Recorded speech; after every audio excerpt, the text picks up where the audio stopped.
আমি কথাগুলা কাউকে উদ্দেশ্য করে বলছি না এবং পার্সোনালিও কিছু বলছি না। এটা আসলে কিছু কথার কারণেই বলছি যে এই সমাজে কিছু মেয়েদেরকে এমন একটা অবস্থানে পড়তে হয় বা এমন কিছু দৃষ্টিকটু মানুষের সামনে নিজেকে গুটিয়ে রাখতে হয় যারা সবসময় সেই মেয়েগুলোকে নিয়ে খারাপ চিন্তা, খারাপ ভাবনায় ভাবে।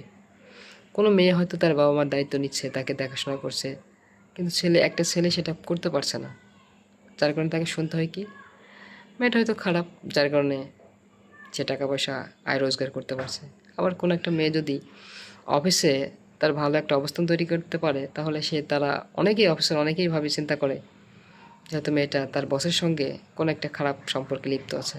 কোনো স্টুডেন্ট যখন ভালো কোনো রেজাল্ট করে, মানে মেয়েরা, তখন তারা ভাবে, মানে ছেলেরা ভাবে যে নিশ্চয়ই মেয়েটা তার রূপ দিয়ে, চেহারা দিয়ে রেজাল্টটা পেয়েছে। আসলে এগুলো ভাবা বন্ধ করুন। প্রতিটা জিনিসই আল্লাহ চাই তাই হয়। যার যোগ্যতা আছে সে পায়, আর যার যোগ্যতা নাই সে কখনোই পাবে না, সে শুধু দেখবে। আর এটাই অবস্থান।